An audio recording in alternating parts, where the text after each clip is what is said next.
I am proud of how hardworking my family is, but that doesn't mean we have a lot of money. Of course, the one time I decided to splurge and get my kids a gift, it went horribly wrong. Their unanimous wish was for a PlayStation 5, which was, unfortunately, still a bit out of my budget. Not wanting to let them down, I scoured the internet for a deal. I eventually found a lead on Facebook Marketplace. The guy lived an hour away, but he was offering a PS5 at nearly half the price. I wanted to meet at a public place, but he insisted upon a specific park because it was the only recognizable location near him. What was even sketchier was that he would only agree to meet after dark, claiming he worked and slept through the day and only had time at night. He didn't even have a profile picture to tell me what he looked like, which made the vibe that much more suspicious. Despite all that, I felt I had to just accept the risk, act fast, and take the deal while I could. I knew I might not get a better chance. One night, while my son was at work, I agreed to meet up with the guy. I was going to leave my daughter at home, but she begged to go with me. So, my daughter and I headed out together, but I started to regret it once we finally arrived at our destination. The park was closed, surrounded by trees on all sides, and a fair distance from the main road. I backed up to a fence so he couldn't come from behind, and I'd have an easier time getting out. About 15 minutes later, another car rolled into the gravel lot, parking about 30 feet from us. I assumed it was the seller. When the car parked, I nearly left right then and there. I had a feeling it just wasn't worth it, but my daughter sensed my hesitation and urged me to stick it out. The seller's car soon opened, then he stepped out. Everything about him was a nightmare. He was huge, inbred, and smiling from ear to ear, with about 10 teeth in total. The only thing he had going for him was the PS5 tucked under his arm. After confirming the existence of the goods, I told my daughter to wait in the car. All I had to do was make the transaction and get the hell home. Evening! I see you have the PS5. I have the money. Let me see it. Looks good. Hand it over. Come on, man. Let me have the PS5 first. It's only polite. Don't tell me how to conduct my business when I don't know if I can trust you or not. Come here and give me the money, or I go home right now. All right. Damn. Don't be shy. I don't bite. Usually. Here.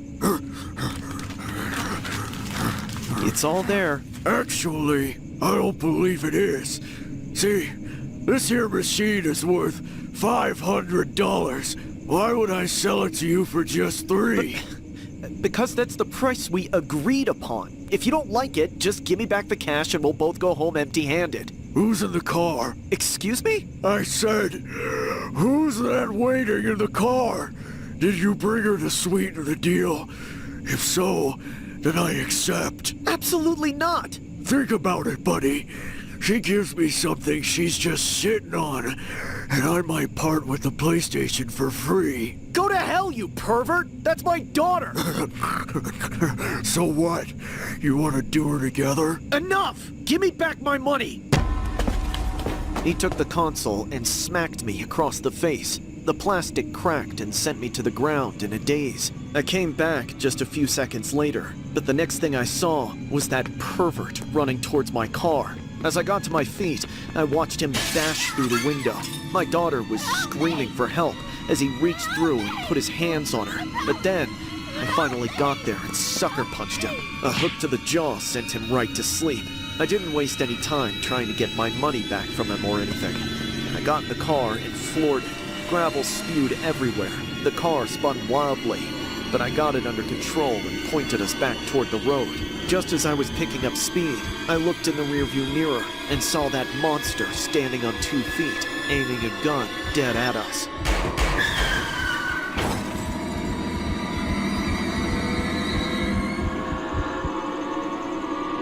A father and daughter from the Memphis area were found taken out by a firearm inside a crashed vehicle on a rural Mississippi road after heading to a Facebook Marketplace meetup to buy a PlayStation 5. Authorities identified the victims as 39-year-old Victor Gonzalez and his 19-year-old daughter Serenity Gonzalez. Family members told the outlets that Victor Gonzalez and his daughter had planned to meet someone about purchasing a PlayStation 5 listed on Facebook Marketplace. Jesse Waterman, Victor Gonzalez's son and Serenity Gonzalez's brother, said the pair had left home to buy the gaming console. Quote, "They were going to get a PlayStation 5 off of Facebook Marketplace, and something must have happened with the transaction.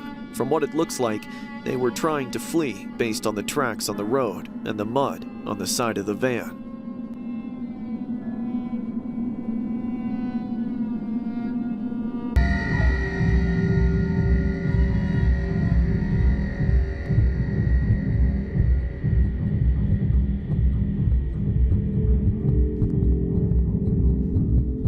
Prom was supposed to be one of the best nights of our lives, not the last. In the beginning, despite not having a date myself, I was optimistic about how the night would go.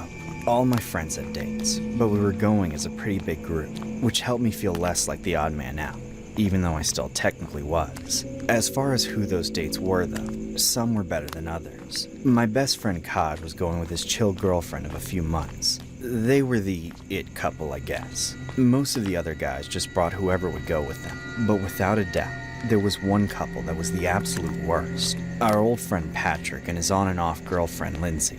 Patrick was always the jerk of the group, and he ended up getting with the meanest bitch at school, creating a toxic, volatile combination. Initially, Patrick was supposed to be the other guy going stag in the group besides me, which would have been nice. When it came down to it, though, they must have hooked up a few days before prom, leading to Lindsay joining our group at the last minute.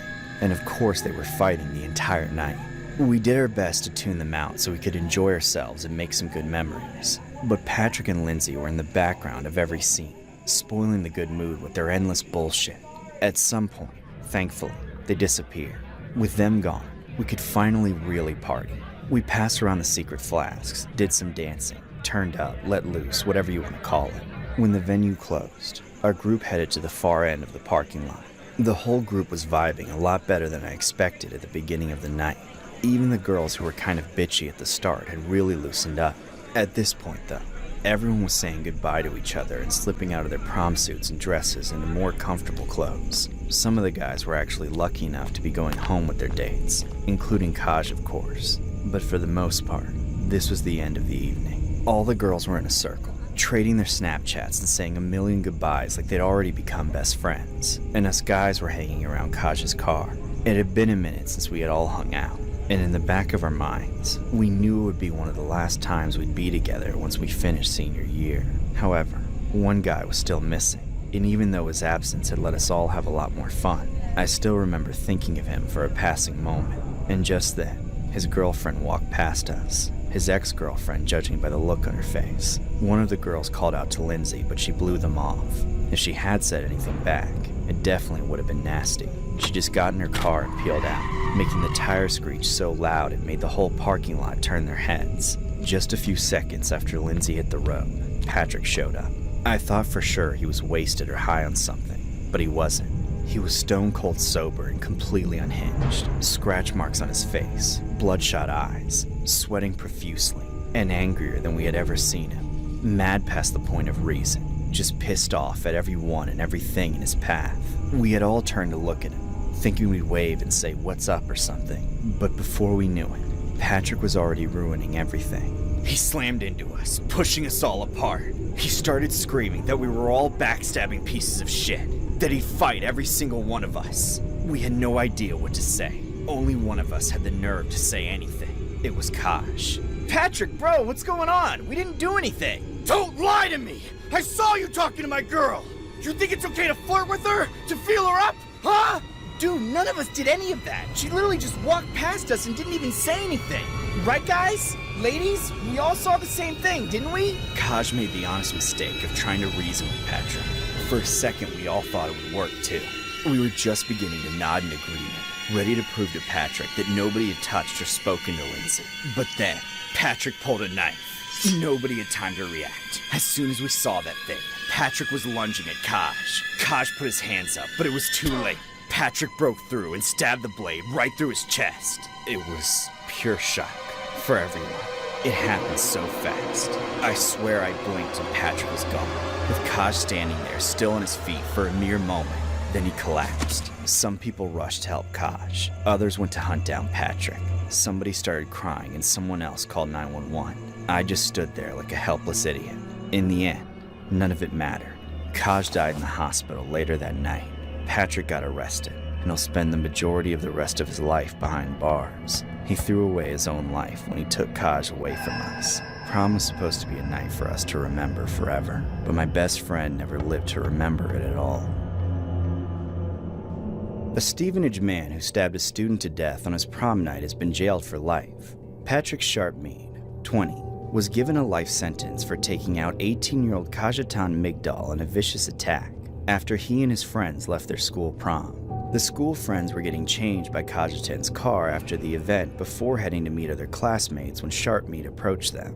He challenged them, mistakenly thinking they had been following or speaking to his ex-girlfriend, who had walked past the group moments earlier. He then pulled a zombie knife from his trousers and stabbed Kajetan in the chest. Sharpmead fled the scene, returning briefly to his nearby flat to hide the murder weapon in his mattress. Kajetan, who was left fatally injured, sadly didn't make it the next day in the hospital.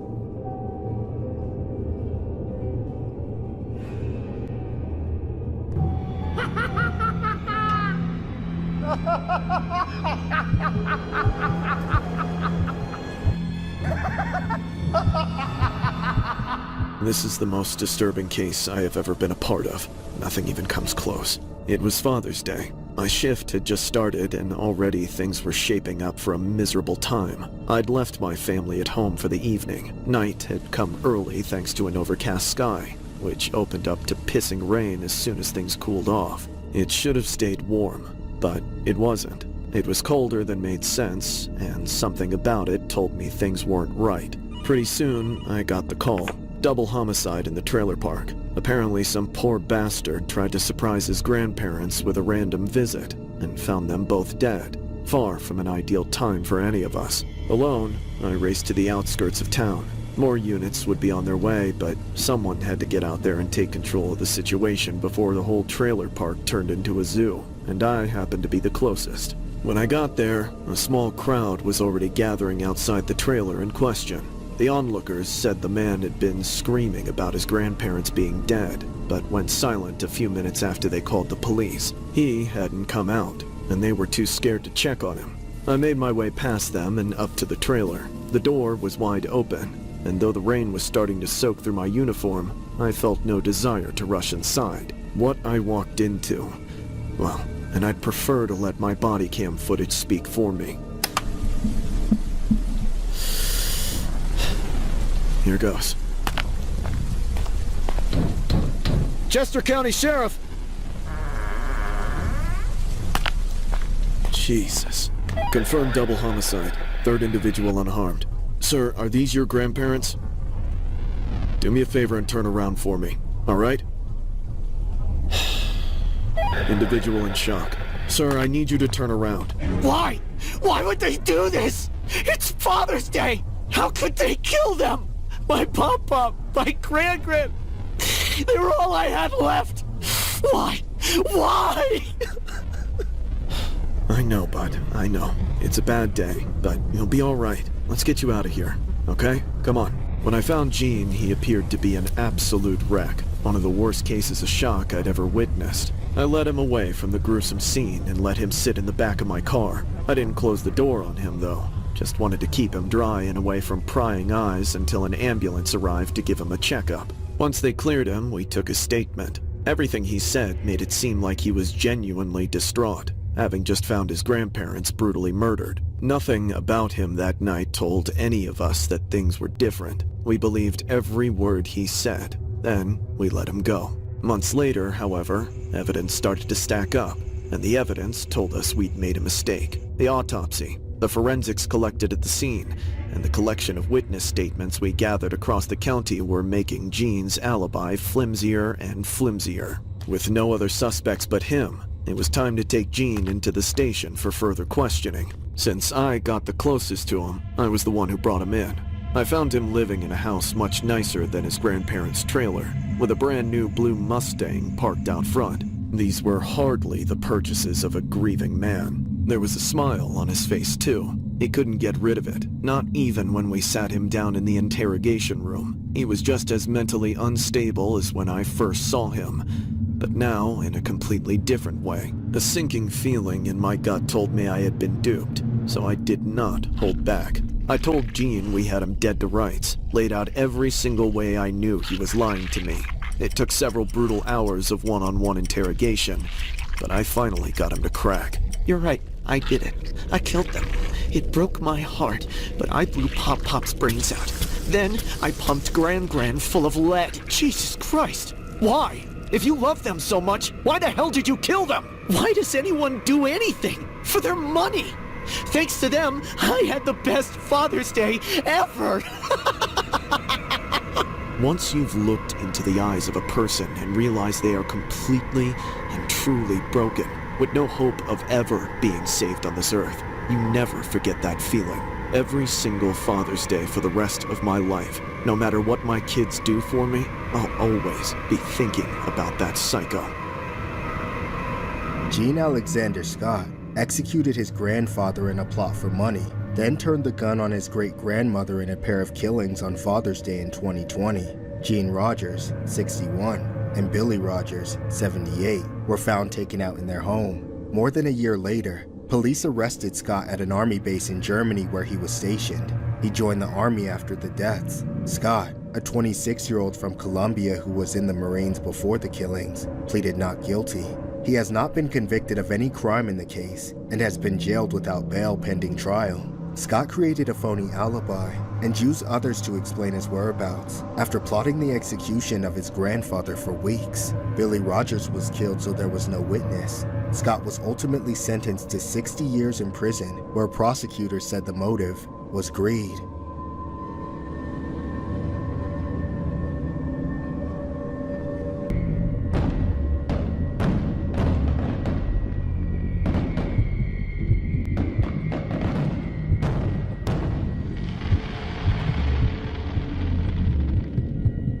For Memorial Day, my girlfriend and I took off work for a beach vacation. It was everything we needed. Plenty of sun, fresh air, warm water, and, of course, some killer parties. One night, we were at this club for hours. We met this couple who seemed to really dig us, and were just looking for someone to party with. Eventually, when the club got stale, the couple, their names were BJ and Erica, invited us over to their place for the after party. My girlfriend was hesitant, but I was dead set on going. BJ and Erica helped to convince her too. They said they had a penthouse right on the beach. Since she was outnumbered, my girlfriend eventually caved and agreed to go. BJ and Erica's penthouse turned out to be exactly what they said it would be. Unfortunately, that's where the opulence and luxury ended. BJ and Erica, as decent as they seemed in public, completely unmasked once we got behind closed doors. All of a sudden, they withheld everything from us. The drinks, the smokes. We didn't get anything from them but death glares. I had no idea what the hell was going on. If it was something we had done, or if they had gone too hard, or what. Before I could understand anything, we were being accused of stealing. So, when are you gonna tell me, bitch? Excuse me? Don't act innocent, you fat skank. Where's my purse? I don't have your purse, but I can help you look for it. Why bother? Just tell me where it is. Why do you think she took it? Oh, so you do have it. No! Hey, that purse had our card and our bag and everything else you freeloaders have been mooching off us all night. You saw that and you took it. It's pretty simple. So, one of you better fess up or I'll have to beat it out of you. That's it. I don't care anymore. We're leaving. And obviously, neither of us are wearing your stupid purse right now, so you can just let us leave and find wherever you left it without us. You two aren't going anywhere until you find my purse. Yeah? And how are you gonna stop us? That was probably the dumbest thing I could have said. Without hesitation, the crazy bitch ran toward the kitchen and grabbed a knife. Wherever the exit was in that rat's nest, we had to find it together. We kept running, as Erica chased us down the halls, cackling the whole way. Out of options, we ducked into a random bathroom and locked ourselves inside. It didn't help that BJ and Erica were banging on the door almost immediately. My girlfriend couldn't take it anymore. She fell back against the wall farthest from the door and slid all the way to the ground, curling into a ball. I felt terrible, knowing I'd convinced her to come here. I had to reassure her that I would find us a way out of this. I went over to her, crouched down to her level, and made sure she was looking into my eyes. Don't worry, baby. Everything's going to be...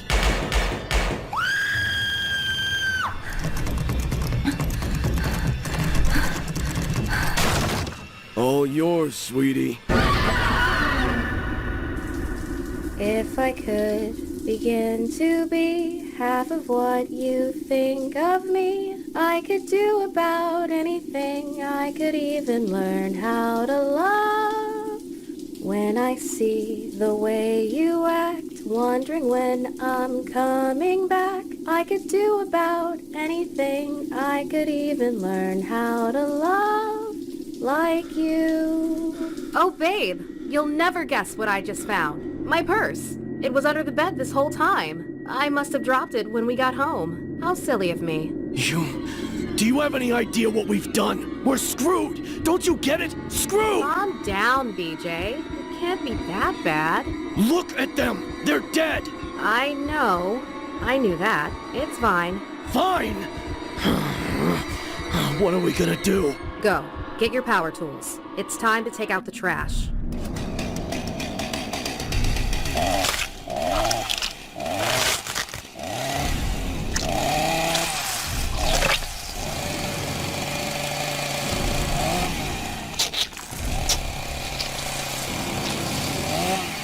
Bye-bye, Airhead.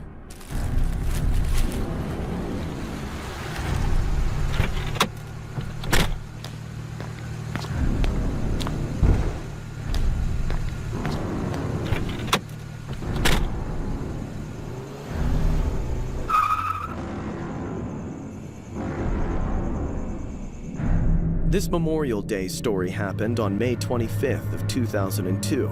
The Sifrits, both 24 at the time, met another couple, Joshua Ford and Martha Crutchley, who were vacationing from Fairfax, Virginia. After a night of partying together at the Secrets nightclub in Ocean City, Maryland, the two couples went back to the Sifrits condominium. The Sifrits claimed that Ford and Crutchley stole Erica's purse, and Erica pulled a gun on the couple. After retreating to the bathroom, Ford was fatally shot 4 times through the door with Erica's gun. Crutchley was also taken out. Investigators believe she was stabbed, but an official cause of death could not be determined from her remains. The purse was found underneath their bed after Ford and Crutchley were taken out. The bodies were then dismembered and disposed of in a grocery store dumpster. The remains were transferred to a nearby landfill, where they were recovered by searchers 9 days later.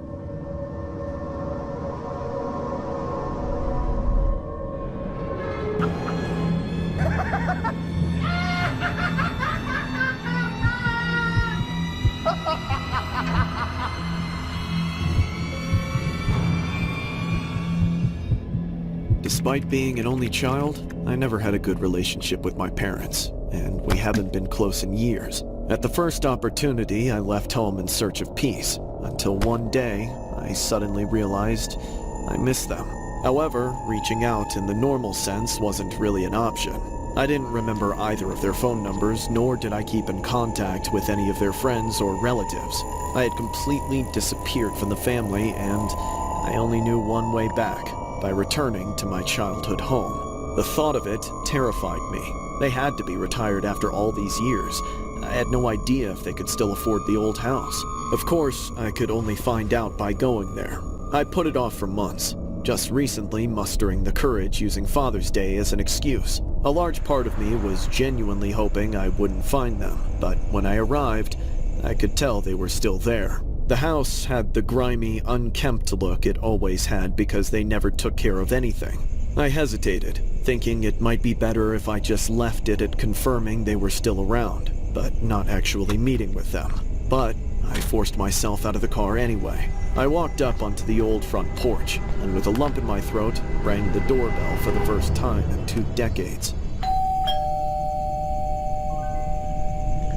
It didn't work. I wish I could have just taken that as a sign to run away and let them think it was just some kids playing around. But I stayed there until the door opened.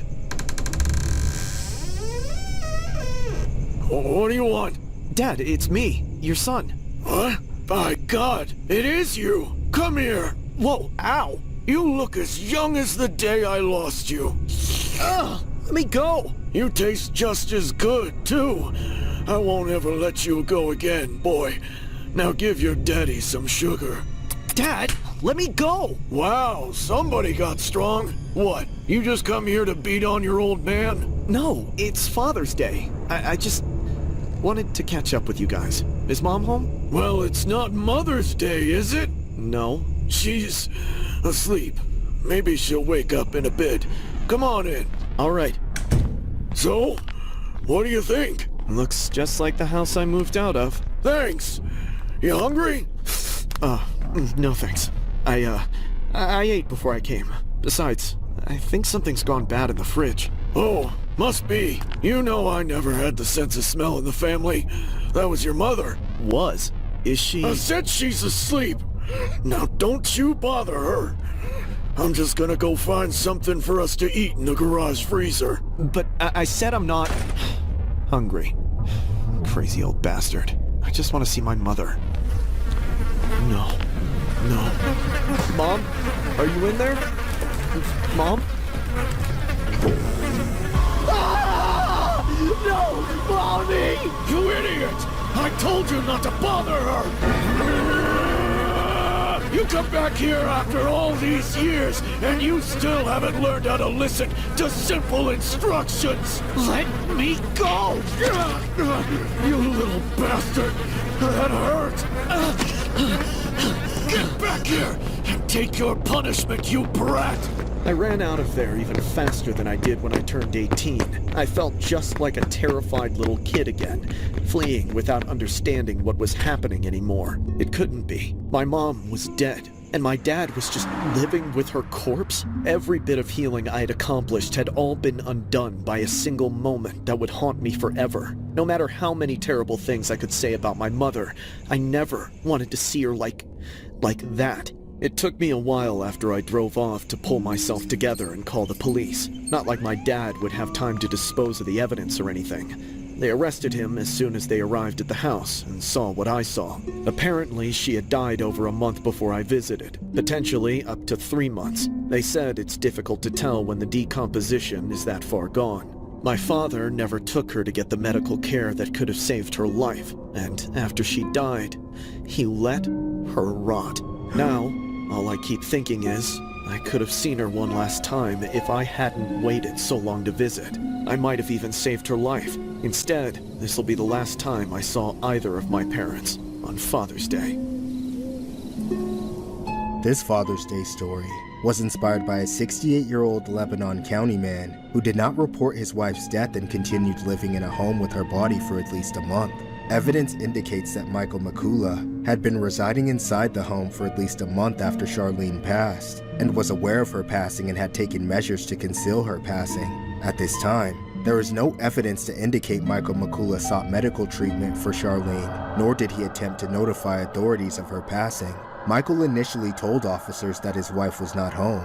As officers spoke with Michael and began to check the home, Charlene Makula, 66, was located deceased within the home. Officers observed signs indicating Charlene was in a state of advanced decomposition. Charging documents say Charlene's family members made prior requests for well-being checks and said she suffered from mental health disorders. A neighbor who did not want to be identified said the new owners came to check on the property and asked nearby residents about the home. The neighbor said the new owners noticed a foul odor and called for a well-being check. Michael was charged accordingly.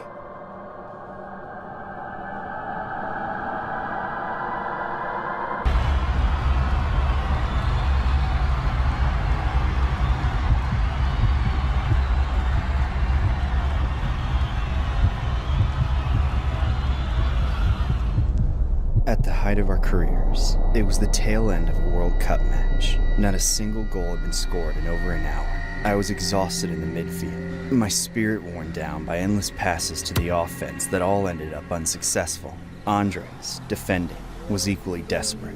We both knew that the next goal to be scored would likely be the last and only goal, the deciding factor of the entire match. It all came down to just one moment. I slipped, but I lost my footing at the worst moment possible. Right after getting the ball from Andres and trying to take it downfield, I lost control of it and let an opposing player take it from me. By the time I could turn around, he was already passing it to an offensive striker who was poised for a perfect shot on our goal. I saw Andres making a last-ditch effort to block the ball before it could reach the striker. He dove and slid across the pitch, making contact. But then, the ball seemed to curve through the air. It should have been deflected, or at least gone out of bounds. But somehow, it went right into our goal. Nobody saw it coming. Our keeper didn't even have a chance. He never expected Andres, our best defender, to score an own goal. The enemy team began celebrating. The entire stadium screamed, sounding like the deepest pits of hell. We were never able to recover. No matter how hard we fought for the remaining minutes, it didn't matter. We lost. Our campaign for the World Cup failed in just one moment. After the match, not even our teammates, as impeccable as their sportsmanship was, could bring themselves to console us. They knew as well as we did. This was more than just humiliation. Our lives were at stake. In our country, there were bigger forces at play than the police, the government, or even the military. The most powerful entity in our country was the cartel. They had bet untold millions on us winning that match. It was the worst-kept secret of our team. Because of me and Andres, they had lost all that money. We knew we'd be paid a visit, but we could only wait and see what our punishment would be. Andres and I tried to go home together, thinking it would be safer. All it really did was make it easier for the cartel to grab us both at the same time. In the middle of the night, our car was blockaded and forced to stop. The driver was held at gunpoint and dragged out. Then, someone else got behind the wheel and began taking us somewhere entirely different. Eventually, the car came to a stop. Then, without warning, we were both ripped out, guns pointed at our heads. They screamed at us, kicked us, and beat us, dragging us across the ground and tying us up by our necks. We saw a ring of cartel soldiers and bodyguards surrounding the three of us, me, Andres, and the masked executioner standing between us with a razor-sharp knife. We were in some kind of warehouse that smelled of death. The ground beneath us was stained with blood. This was the place they took people to kill them. Now, before I slit both of your throats, my boss wants to know. Did you do it on purpose? Did you rig the game? Or are the two of you both just incompetent failures? We didn't rig the game. We would never betray you, we swear. We swear. Tell me, does he speak for both of you? Yes, sir. It was an honest mistake. Please don't kill us. We'll never screw up like that again. We'll never even play again. Just please let us go. I actually believe you. Does that mean you'll let us go? No. It means I only get to kill one of you. Wait, no, please, it's my fault, stop! Take care of my family, brother. Andres! I tried to look away, but the bodyguards came behind me and forced me to watch. He brought the blade up to the very edge of Andres' scalp. Then, that sadistic monster sliced down to the bone. He grabbed the cut he had made, forcing 2 thumbs underneath the skin. Then, he began to pull Andres' face off of his skull.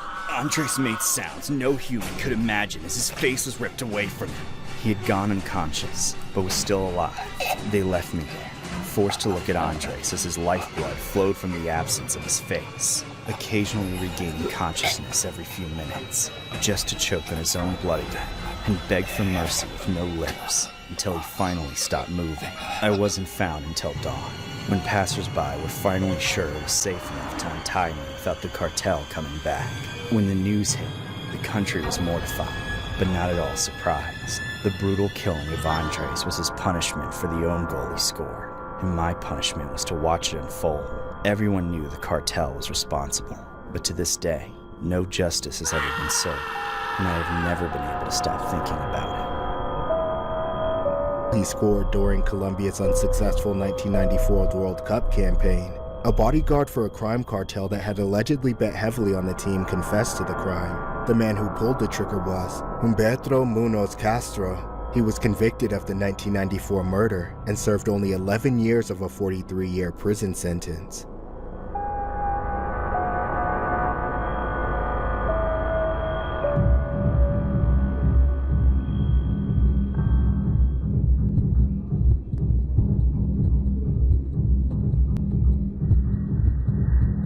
When I was a sophomore in high school, a senior boy asked me to go to prom with him. The boy's name was Jeff. All I knew about him was that he got picked on by the other kids in his class because of his meek, soft appearance. He wasn't ugly, just not my type. Before the dance, Jeff came by my house for dinner with my parents. After dinner, Jeff drove us to prom. Things were fine at first. I was just waiting for him to stop being so tense. Our first and only dance of the evening was stiff and clunky. At the end of the song, he walked me over to the bleachers and told me to wait while he went to the bathroom. I waited and waited for over half an hour, feeling completely unwanted. He had abandoned me. I was sure of it. Fighting back tears, I stormed outside to the parking lot. By complete surprise, that's where I found Jeff, sitting in his car, cramming McDonald's down his throat.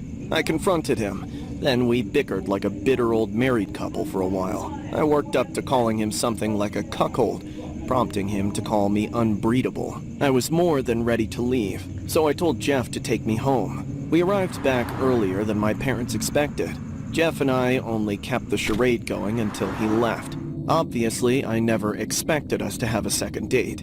I didn't receive any pressure from my parents to follow up either, which made it all the more surprising when he called the house just a few days later, and I felt a strange inclination to give him a second chance. This time, he was inviting me over to his house for a party. Suddenly, I thought maybe the cowering slug I'd gone to prom with was merely the product of some severe nerves, and now that the ice was broken, he could show me his true colors.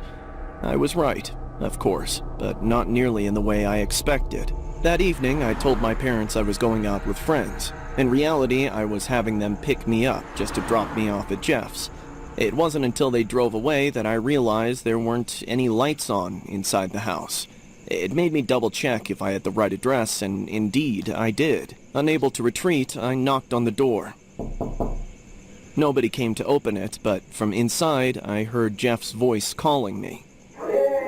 Reluctantly, I opened the door. The house was somehow darker on the inside than it appeared from the curb. The air was stale and dusty, with just the slightest smell of burning wax. His voice kept calling me. I found the candles lighting the way. I eventually found myself in the dining room, lit only by the same flickering candles, where I saw the other guests in the house. They were too young to be his parents, but too old to be from school, almost like random strangers pulled off the street. They didn't turn their heads to look at me. They didn't even say hello, just kept staring straight across at each other. At the end of the table, Jeff sat with a horrid smile on his face. There was no food at the table, no drinks. All the same, Jeff held out his hand and told me to sit across from him. Jeff, you said this was a party. What kind of party did you mean? Bridget. If anything, this is a summoning party. What, like a seance? Of sorts. Who, for Satan? They certainly think so. But no, they're here for us. All at once, the other people at the table snapped their necks to look at me. I tried to get up, but the people sitting next to me grabbed me and held me down into my seat. I strained to see, to look for a way out, but all that became visible was Jeff crawling onto the table. He stood on top of it, then walked towards me. My eyes adjusted as quickly as humanly possible, only to see the most inhuman look on Jeff's face. His hands wrapped around my head, burrowing through my hair. All at once, the grip on my head and hands tightened. I jumped out of the seat, slipping through their grasp, and ran out of that house like no tomorrow. I ran until I found my friend's house, where I took refuge for a few hours, until I had the courage to go home. I wanted to tell her exactly what happened, but I made something up. It didn't feel real. I just said he had tried to kiss me and I got scared. I didn't mention anything else. I did my best to forget about it. I managed pretty well for years, until I saw a familiar face on the news. A serial killer had been caught. That serial killer was my first prom date, Jeffrey Dahmer. Jeffrey Dahmer attended prom in Richfield, Ohio, with his date, Bridget Geiger. He was remembered as painfully shy, and just days after this event, he committed his first murder. Dahmer was described as polite but an extremely anxious and awkward date. Geiger's mother even had to help him pin on her corsage because his hands were shaking so severely. He barely spoke throughout the dance. He excused himself to go to McDonald's to grab food, got lost on the way back, and essentially vanished for hours before returning at the end of the evening. This prom photo is known as one of the most unsettling artifacts because it was taken just weeks before Dahmer claimed his first victim. In June 1978, shortly after graduating high school, he murdered a hitchhiker named Stephen Hicks, kicking off a 13-year killing spree.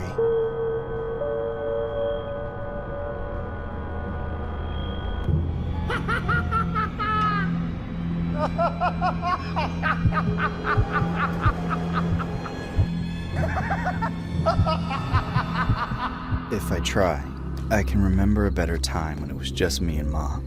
She said she was always looking for someone to be my dad. I was too young to understand that I already had a father, but he'd run off and never came back. One day, Mom found somebody new and took him home. His name was Frank. I tried to like him, but I didn't understand why my mom wanted him to be my dad. They got married, and that night, I heard sounds from the master bedroom I wouldn't understand until I was much older.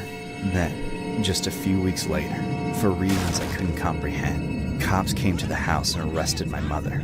They said she lied to the banks and would have to spend a few months in jail. They promised I'd see her again, but I never did. As soon as she was taken away, Frank turned into a monster. He beat me senseless and said it was my fault that Mom would never come home, and that as punishment, I would have to do whatever he said. I couldn't have imagined that would mean being taken away from everything I had ever known. Frank packed up his truck and threw me in the back seat. We drove for hours through the night before stopping in a random town I had never heard of. He said we'd be living there and that I had to forget my old name. Now, he said my name was Sharon. Frank, who I now fully saw as my father, enrolled me in school. That was my life for a long time. I always knew in the back of my head that I was living a lie, but it was easier to just go along with what my father told me was the truth. My name was Sharon. I never had a mother, and Frank was my father. I graduated top of my class and earned a full scholarship for aerospace engineering, but sadly, I never got to use it. Frank uprooted us again. I wanted to fight against it, fight to stay in the life I had built, but it's like I was programmed to do whatever my father said, except this time, it wasn't his plan to remain my father. In a new town, under new names, Frank and I were married. It was done at the courthouse. Nobody knew us there. I was numb throughout the whole thing, in utter disbelief. This just couldn't be happening. When we got back to the house we had just moved into, I went into autopilot.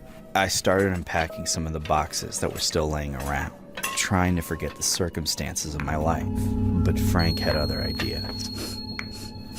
No, Tanya. Now that I'm not your father anymore, we won't be able to celebrate Father's Day. That is, of course, unless you make me a father again. Look at me, Sharon. No, you can't make me. Oh, yes, I can. You're my bride.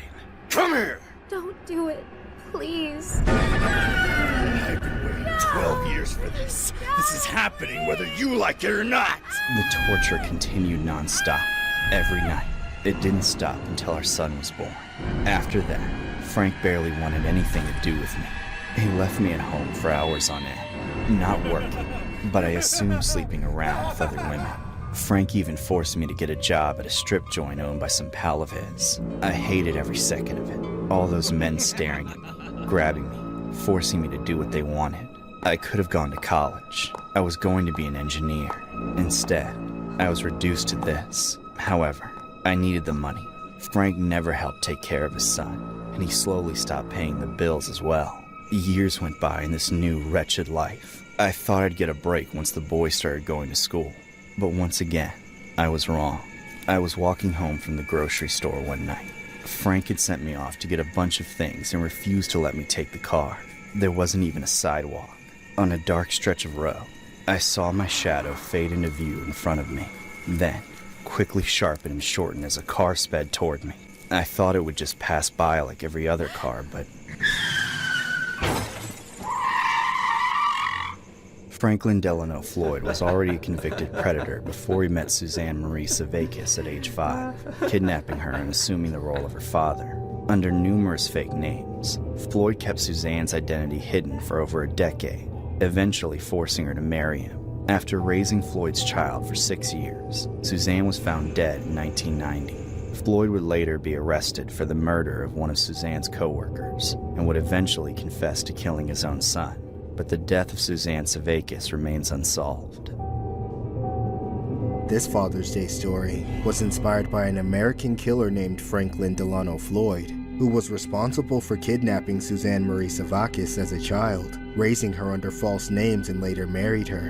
In 1990, Susan was taken out in a suspicious hit and run. 4 years later, Floyd kidnapped their 6-year-old son, Michael Hughes. After his arrest for Michael's abduction, Floyd was charged with taking out Cheryl Ann Comesso, a fellow dancer at Suzanne's Gentlemen's Club, and later admitted to also taking out the 6-year-old son, Michael.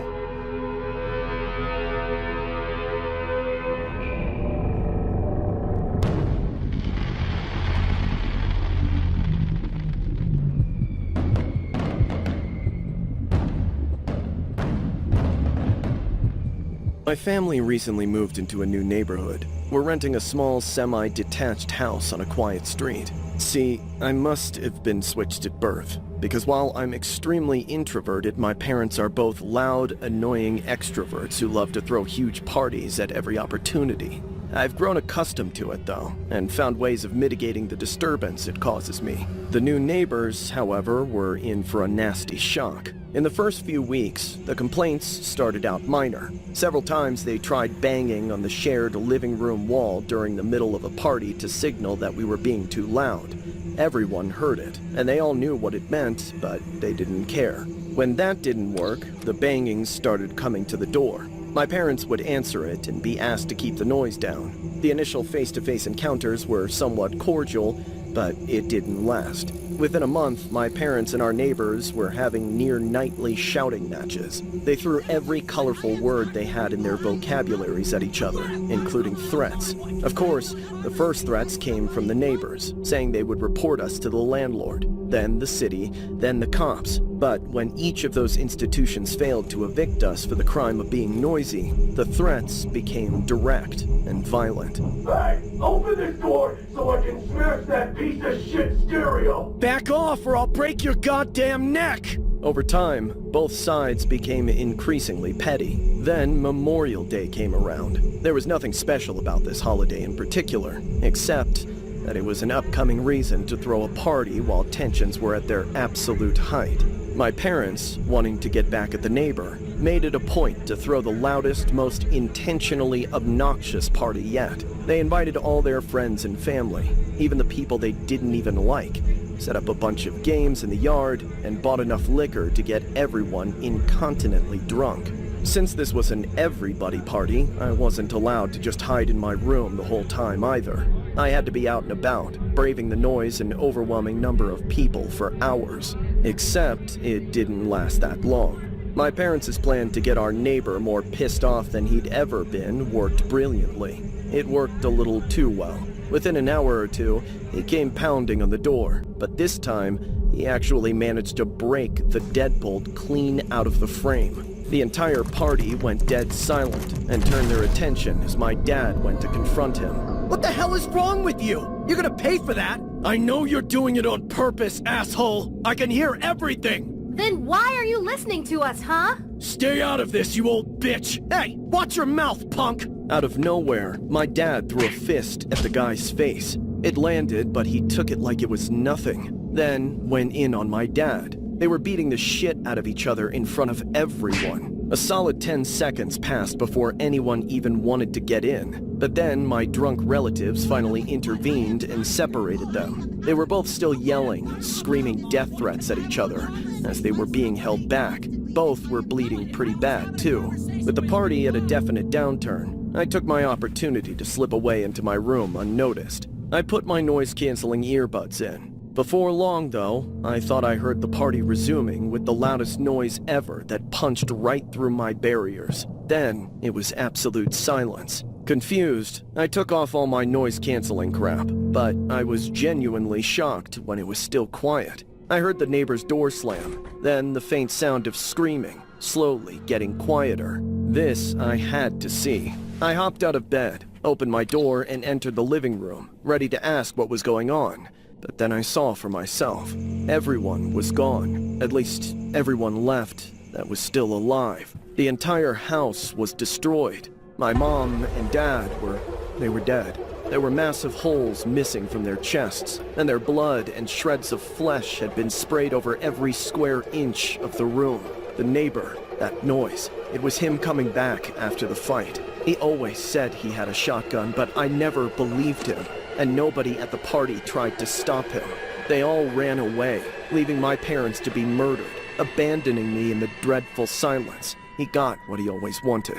I crept back into my room, where I called the police and waited for help. Ever since then, Memorial Day will forever only mean one thing to me.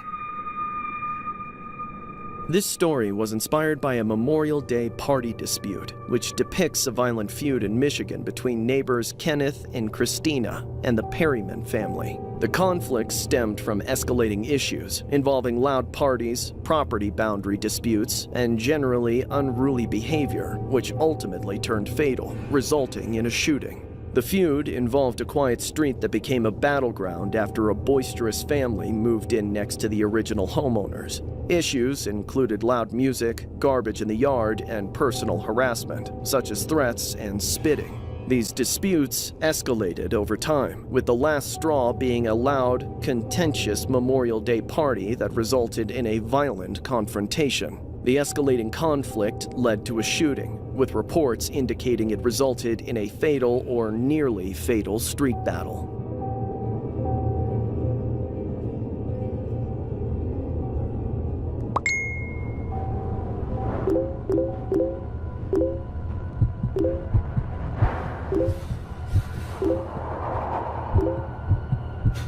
Back in January, I took a chance by trusting Facebook Marketplace, and my life will never be the same because of it. At the time, my wife was 8 months pregnant with our first child. We had been married and living together for almost 2 years. The dog we got together was well over a year old by then. With my wife on maternity leave, we thought it would be a good time to get rid of my old truck, but no dealerships would take it because of its condition. I didn't know of any other ways to do that other than Craigslist and Facebook Marketplace. I listed the truck on both sites, then waited. Eventually, I got a promising offer from someone on Facebook who seemed to be the right type to own the truck, a young guy. We agreed on a fair price, but when it came to schedule the meeting, the headache began. The buyer was suddenly all wishy-washy and wanted everything done on his terms. To make it as easy as possible for him, I said he could come pick it up from my house. After what felt like pulling teeth, I finally got the guy to agree to show up around lunchtime. I told my boss I was going to take an extended lunch break, which would give me over an hour to make the deal, then head back to work if he showed up on time. When the day came, I arrived at my house around 1 p.m. My wife was waking up from a nap. The minutes ticked by, one after another, and there was no sign of him. I kept texting and calling, but he'd gone completely silent. I tried not to cuss him out for wasting my time, though my wife could easily tell I was furious. Pretty soon, I would be late for work.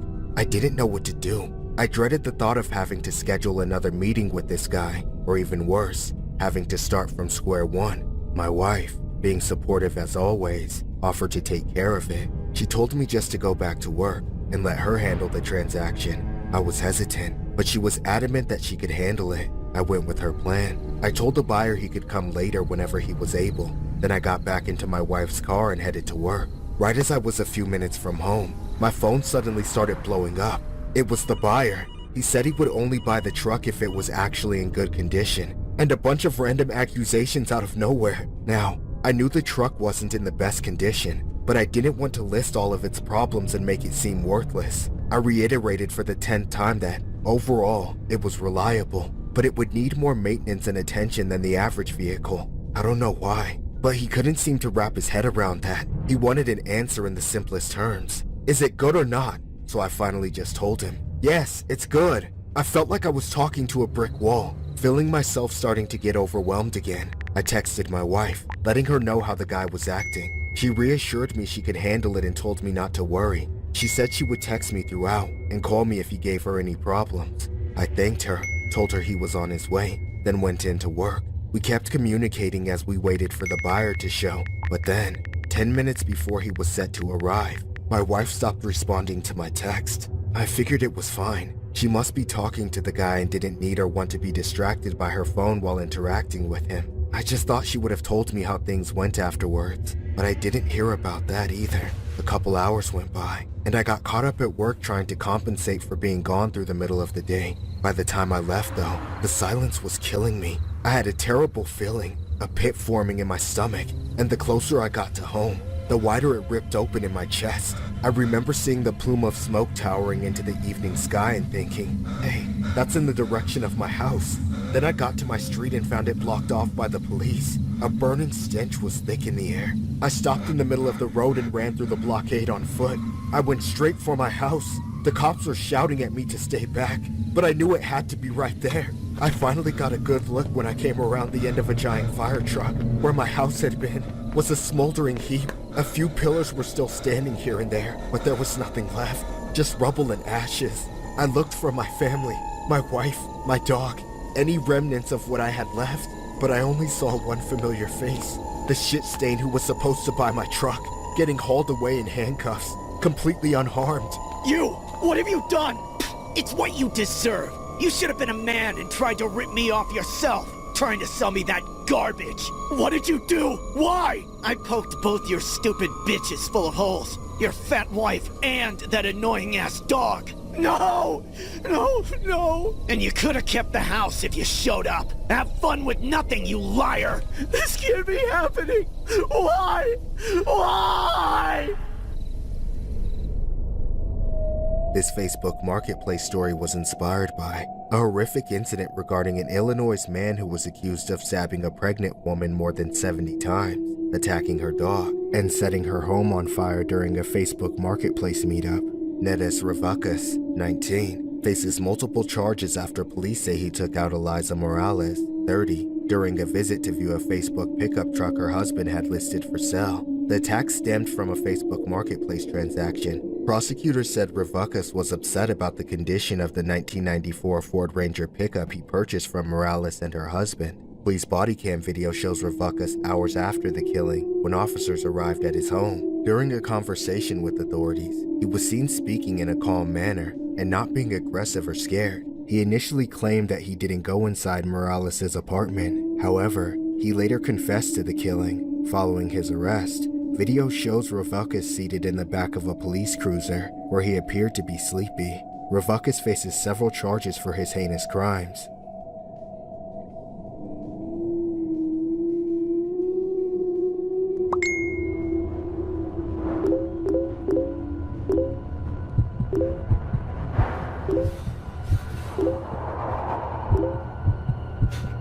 Facebook Marketplace ruined my life. The moment my friends and I started using it, I was doomed. While everyone is earning slow money and doing whatever they're told, we run our own businesses. Hustlers, trappers, gangbangers, whatever you want to call us. Recently, one of the schemes we were running started with Facebook. Basically, we'd hit up people who were selling their old phones, meet them at some random place. Then, when they least expected it, we'd lift the phones right out of their hands and drive off before they could react. Well, I say we, but I personally didn't do any of it for a while.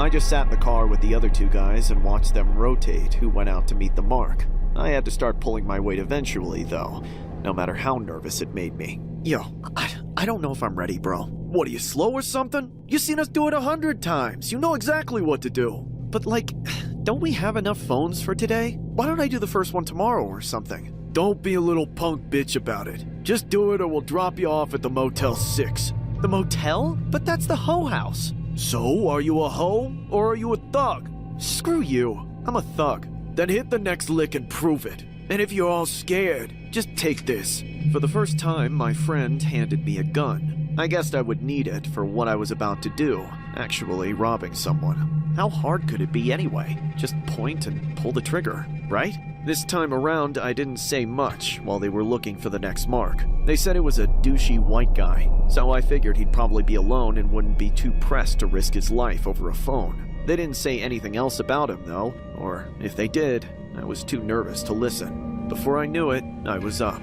We stopped in an empty parking lot, just as the sun was going down. No witnesses was good. But then, I actually saw the guy I was supposed to rob. He wasn't some scrawny loser like I was thinking. The guy was huge, at least 6 feet tall and jacked as hell.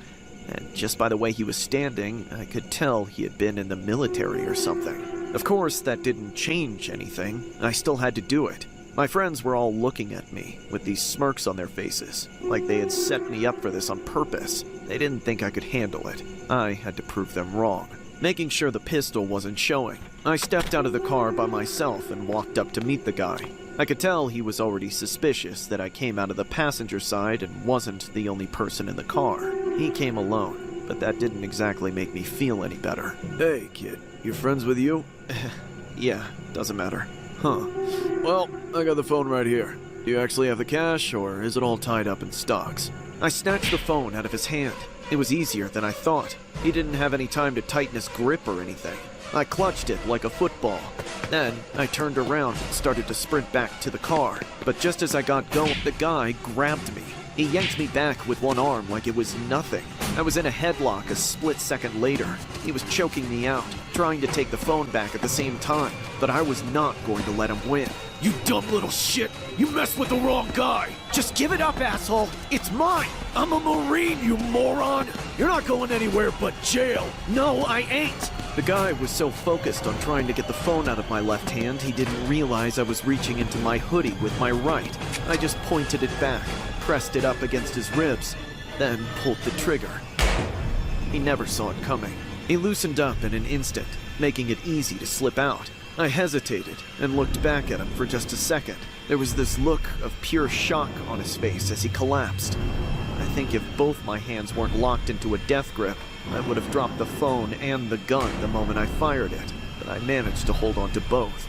As the ringing in my ears went down, I finally heard my friends shouting at me to come back to the car. I started running and jumped in without thinking, just happy they didn't drive off without me. The silence in the car afterwards wasn't comforting, though. They didn't expect me to do any of what I did. None of us really knew how to react or what was going to happen next. Unfortunately for us, the whole city wanted our heads on platters. The guy died, and apparently he was some kind of hero. The cops tracked us down, and within a couple of days, we were all in jail. I don't think they're going to go easy on me just because I'm young, either. I think they're going to make an example out of us. If we had just not messed with Facebook Marketplace that day, we'd all still be free.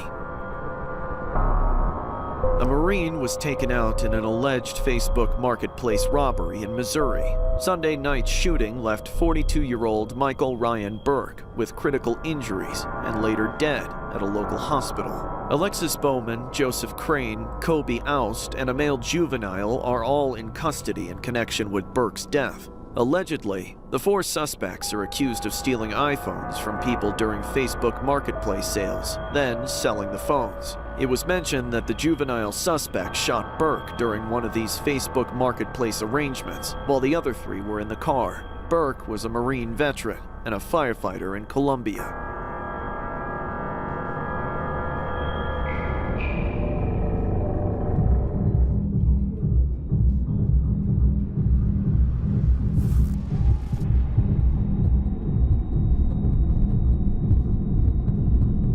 We wanted prom to be awesome, so I had the idea to get a limo. Everybody pitched in for it. Me, my 4 friends, and even all 5 of our dates helped too.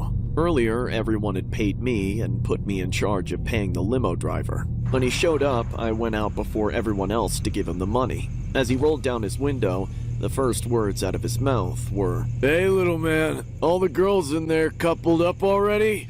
Or did you leave me some stragglers? What? You know, some scraps. Yo, I don't know if that's some kind of joke, but for your information, everyone is taken. Oh, never mind me, man. It was creepy as hell, but then he played it off like he just had a weird sense of humor, so I didn't know what to think. Besides, everyone waiting inside my house, ready to pile in and roll up to prom in style. I didn't want to disappoint them just because I thought the limo driver had an off vibe. I handed the man his payment. Then I went back inside to let my friends know it was time to go. A few minutes later, we all crammed into the limo. It was smaller than expected, and the driver never rolled up the divider window. I caught him staring at us in the mirror the whole time. Everyone else could tell something was up with him as well, but nobody said anything. Of course, when we got to prom, he started acting like he was planning to come in with us. We tried to tell him it was for students only and we had all bought tickets as well, but he didn't care. He still followed us. The only reason we got away from him was because he was fat enough that even the girls in heels could easily outpace him. Hours later, when prom was over and it was time to get back in the limo for the drive home, I realized what kind of shit I had gotten us into. When we opened the doors, crawled in, and sat down, the divider was up, lulling us into a false sense of security that he would just follow the script, using GPS to drop everyone off at their homes, ending back at my place, until the divider came down. He was staring back at me with a look of disgust and hatred. We were all thinking the same thing. What had he been doing in here for the past 4 hours? How messed up did he get? We soon realized he couldn't even drive anymore, hitting curbs and nearly running over pedestrians just getting out of the prom parking lot. We were all begging him to just pull over and let us out, but he wouldn't stop. Then one of the guys said screw it and tried to open the door and jump out anyway. But it was child-locked. He trapped us. As the realization set in, the panic took over. If you boys want out so bad, I'll drive you home. You just gotta leave the girls with me for the night. You're sick. What the hell is wrong with you? Stop being a creep and let everyone out. I'll kick you out first. All you had to do was leave a girlfriend behind for a few minutes, but you had to hog all the bitches to yourself. Oh my god, do something! He ain't gonna do shit. Just stop the car, you bastard! As the batshit crazy limo driver sped and swerved like he was trying to kill us, everyone was looking at me. I'd brought them all into this guy's car. This was all my fault, but I had to do something.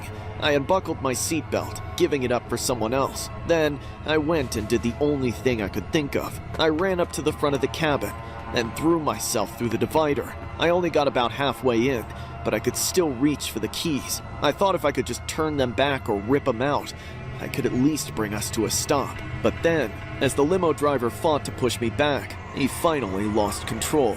We spun out, careening through a red light. I saw the headlights coming straight for me, right before the limo spun a final quarter turn. I heard the truck horn blaring. Then, everything went black. I woke up in the hospital. I was one of the lucky ones. I was thrown into the windshield, nearly ejected from the vehicle, where I would have been crushed under the semi-truck that hit us. 2 of my friends died, and most of them back there suffered serious injuries that will permanently alter the course of their lives. The person most unscathed, like always, was the drunkest, the piece of shit driver. I still can't shake the guilt over what I did and didn't do that made that night turn out the way it did. But when it comes down to it, everything is the limo driver's fault. Because of him, prom night will always be the last good night of my life, right before everything was wasted. 2 teens are dead and 2 are hospitalized after the car they were in was pinned beneath a semi-truck after a high school prom. 4 teens were trapped in a Tesla that became stuck beneath the truck's trailer. Madison Sims and Samuel Brown were pronounced dead at the scene.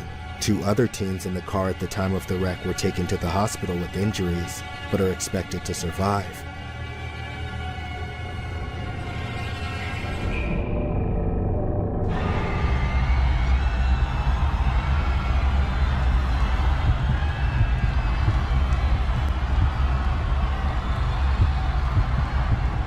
Growing up in a small village, my siblings and I didn't have a clear path to success, but that didn't stop my brother from dreams of becoming a renowned football player. We all supported him, hoping he would someday make it to the World Cup, despite how unlikely it was. As I grew up, I eventually moved away for school, but I came back home to watch my brother's games whenever I got the chance. He played pickup games almost every day, where multiple towns and villages all came together to make a real event out of it. The word I heard from family was that some FIFA scouts would be in the crowd. Before the game started, however, I noticed something that worried me. My family and friends all noticed it too. The referee for the match was someone from our village, another skilled football player, but nowhere near the same level as my brother. He hated my brother for that, always jealous of his ability. We were all concerned he might try to sabotage my brother's performance that night. There was little we could do about it either way, but we kept a close eye on him all the same. Once the match began, we watched from the crowd, holding our breath and cheering for my brother. He was playing like a madman, somehow completely in the zone, but at the same time, out of control. I'd never seen anything like it with my own eyes. The way he was moving, he could have taken the World Cup himself as a one-man team. Then, out of nowhere, the ref blew the whistle. The match came to a halt. Everyone looked to see what the stop was for. Then, he pointed to my brother and sent him off the field. Everyone was in shock. All the players were on their feet. The ball was in bounds and everything had been played fair and square. And my brother seemed to feel this truth in his bones as he refused to leave the pitch and instead stormed up to the bastard ref. Nobody could hear the words they exchanged, but whatever was said, it made my brother finally lose his temper. He pushed the ref back, shocking everyone again, ready to pummel him into the dirt. But as soon as he got within arm's reach, the ref took out a knife. Everyone gasped at once, going entirely breathless as we watched the next few seconds unfold from afar. The ref stabbed my brother, not just once, but an uncountable number of times. By the time the other players pulled him away, my brother's midsection was reduced to shreds. Medics rushed to his aid, but quickly realized there was nothing they could do. They covered him up, moved him onto a stretcher, then hurried off with him. My family saw this all unfold in a state of disbelief. The ref, still soaked in my brother's blood, blew the whistle and started waving his hands at the players. He was actually ordering them to resume the match, right after killing one of them right in front of everyone. All at once, we descended onto the field. There was no thinking, just a bunch of animals. Dozens in the crowd followed us. Our rampage was unopposed. I reached the ref first. I broke that bastard's jaw in a single blow. The ref screamed and collapsed, looking back up at us. No more. I'm sorry. You deserve a lot more than that, you piece of shit! Break his legs! He killed my boy! Tear him apart! No, please, don't hurt me! Then, a stone flew in from the sky and struck the ref. Nobody saw where it had come from, or who had thrown it. But within a few seconds, dozens more started flying in. That's when all hell broke loose. My cousin ran forward through the storm of stones, grabbing him by the ankles. He was quickly assisted by a complete stranger who helped him tie the ref's feet together. Then they began dragging him off the pitch. He was taken to a gravel lot. More stones there. Without yielding for even a second, the crowd hurled stones at every inch of his body, as hard as each of them could. I was part of it. I helped start it, and I didn't want it to stop. But soon enough, the ref was dead, but there was still rage in us. Weapons and tools appeared. A machete. The ref's head was placed upon a boulder, and we all watched as an old farmer hacked at the neck, chopping with that dull, rusty chip machete until the head was severed clean from the body. The head was taken back to the pitch, and there at the center, placed on a spike. No sooner had his lifeless head been put on display than was the rest of his body pulled and chopped apart, limb from limb. By the end, each member of the family had a piece of the body in their bloodied hands. None of us were innocent in this. It didn't bring back my brother, but it did turn us all into monsters. It took over an hour for the bloodlust to subside enough for the police to intervene. A few people in the crowd were arrested, but we suspect they've already been let off. Nobody in the family faced any consequences for what happened. Perhaps the absence of my brother and the unending guilt and shame over what we did was considered punishment. On June 30th of 2013, De Silva was refereeing an amateur football match in Field 13, Maranhão. He sent off player Yosemir dos Santos Abreu, 31, who refused to leave the field and began a fight with the referee. Abreu threw a punch which prompted De Silva to draw a knife from his pocket and repeatedly stab Abreu. Abreu died on the way to the hospital. When fans watching the game, including Abreu's friends and family, found out about his death, they invaded the pitch and stoned De Silva before decapitating him and brutally putting his head on a stake in the pitch. Police Chief Walter Costa was quoted as saying, One crime will never justify another.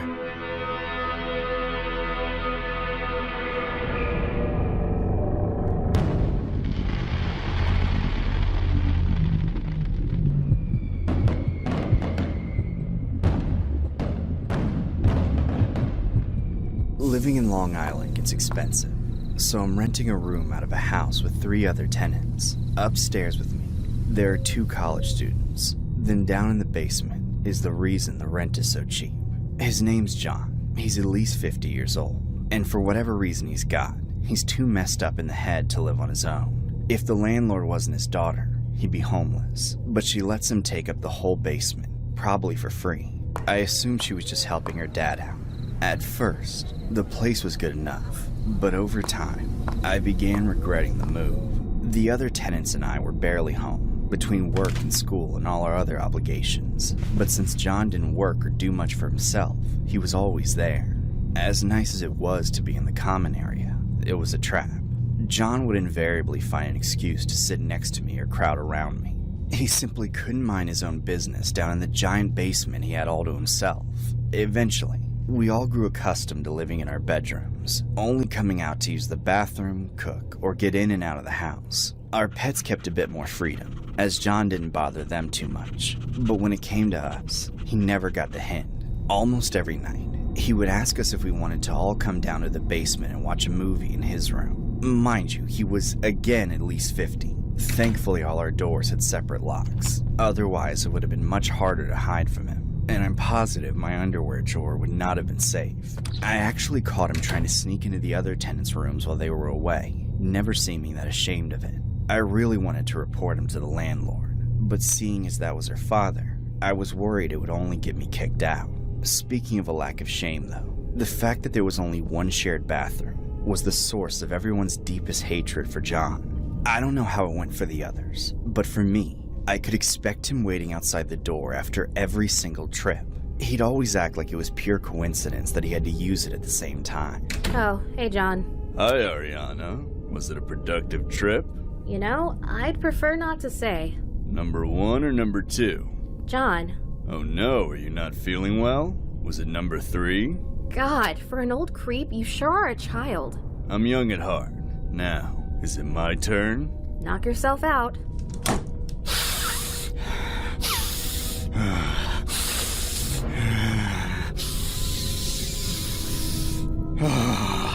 I'm not kidding either. He had some kind of kink for smelling the bathroom after people left it. He would make comments about our diet, our cycles, our aim, whichever applied, and destroyed any semblance of privacy we had left in that house. Unsurprisingly, after nearly a year, I was ready to leave, but John wasn't finished with me yet.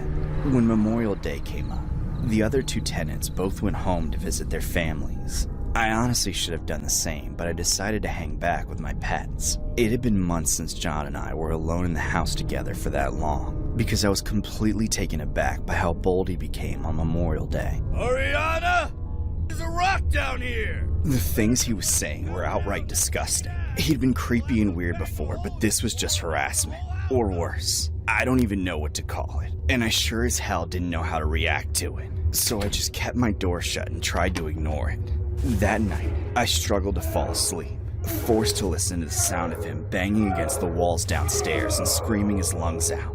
In the middle of the night, I woke up to the smoke alarm. I could smell it immediately, too. This wasn't a false alarm. The smoke was already creeping into my room. I looked around for my pets, but neither of them had been sleeping with me. They had to be out there. I frantically grabbed the essentials from my nightstand and rushed out to the common area. I was hoping to save my pets, but in an instant, I knew it was a lost cause. I was hit with a wall of thick black smoke and a searing heat that made me feel like my skin was already melting off.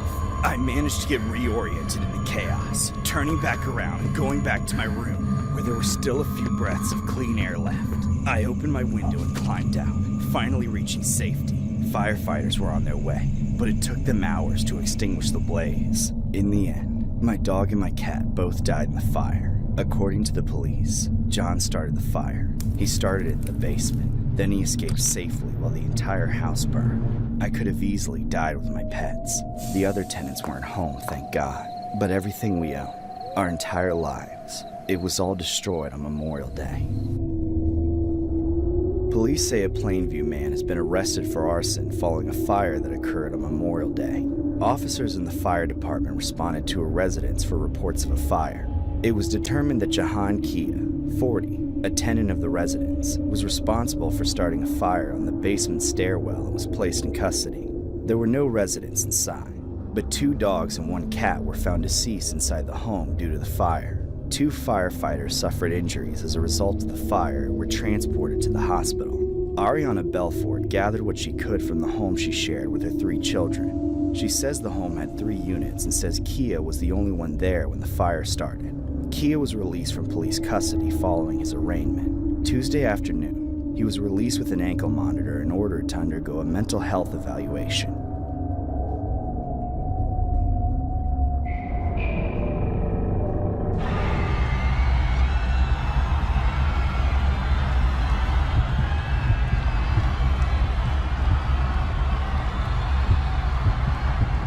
One might think it's a blessing to have a son playing football for his country, but it comes with serious consequences for the rest of the family. The World Cup was in full swing. Nigeria was set to play an important game against one of the most formidable countries in the tournament, Argentina. My son, captain of the Nigerian team, had the responsibility of leading us to victory.